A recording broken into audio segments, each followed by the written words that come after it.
Aye. It was obviously a challenging game at Newcastle, a difficult day.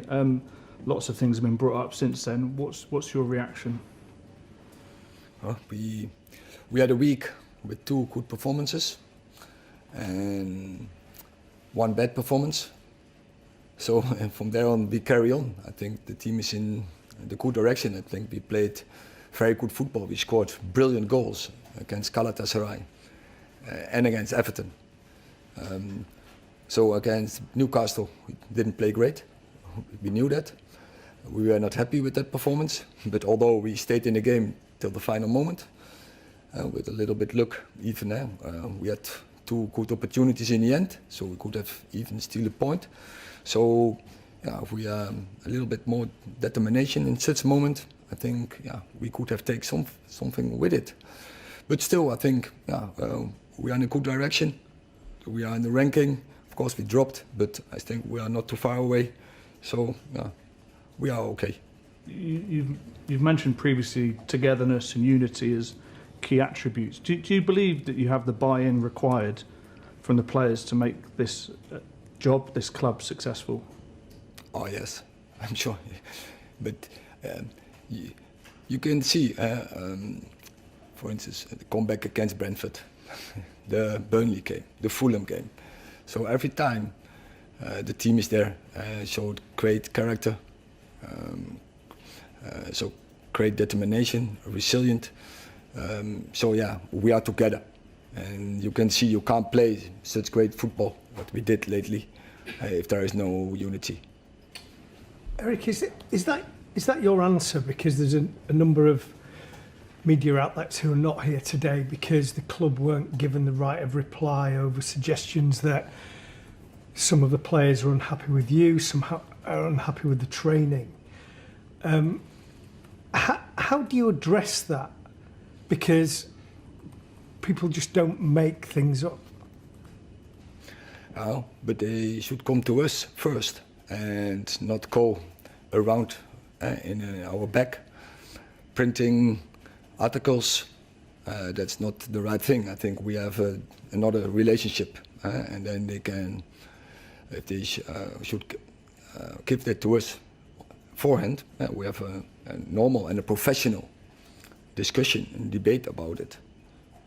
I mean, are you at all concerned that what is being reported, what people are being told, that there is truth behind that? Clearly there's an issue with Jadon Sancho, which we're all aware of, and you've spoken about before, but are there issues with other players? I know what you mean about the games, but behind the scenes, are there issues? No.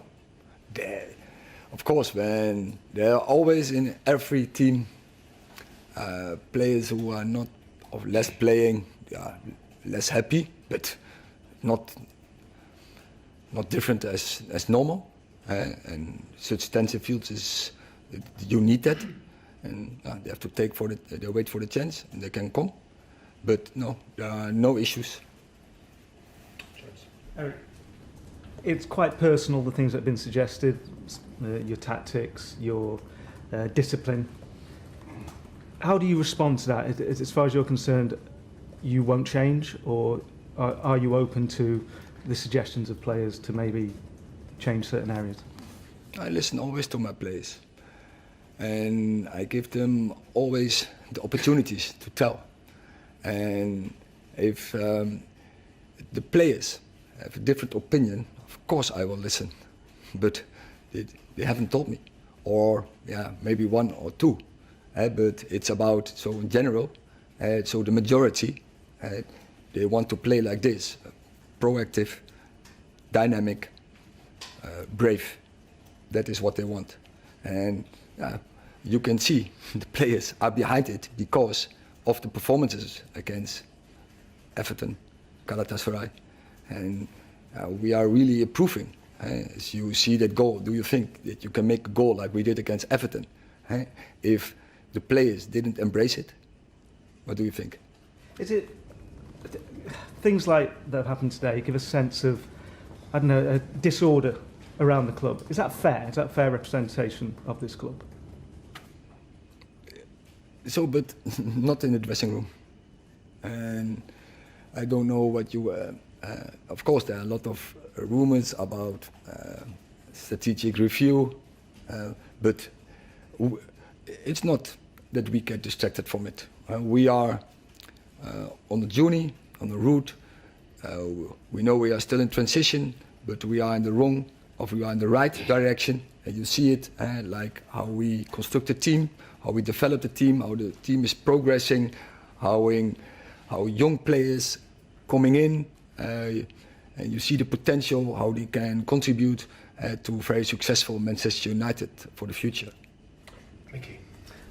Eric, you talk about the performance against Galatasaray and not so much against Newcastle. The lack of effort, I think, has been criticised quite a lot by certain individuals. I'm sure that's something that you don't ask your players to do before they take to the field. Where was that lack of effort? Where did it come from? Because I think we could all see that certain individuals weren't tracking back, they weren't helping out their fullbacks in other positions. And surely that's something that you're not saying to your players. But so we are not robots.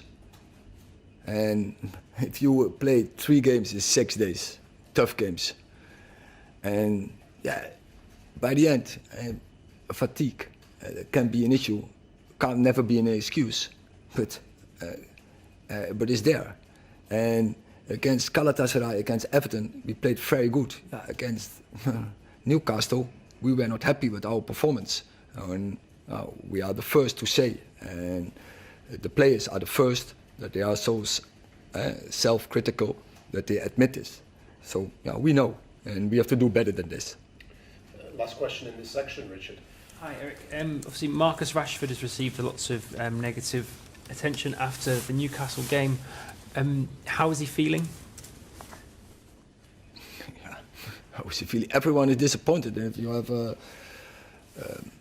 result in Galatasaray and then the performance and the result in Newcastle. But yeah, but if you go to Newcastle, we are not the only team who's losing there.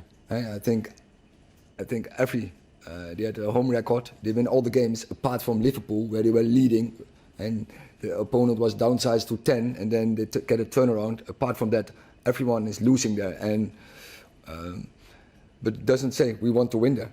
And we did everything what was in our power, but yeah, definitely our performance wasn't good enough.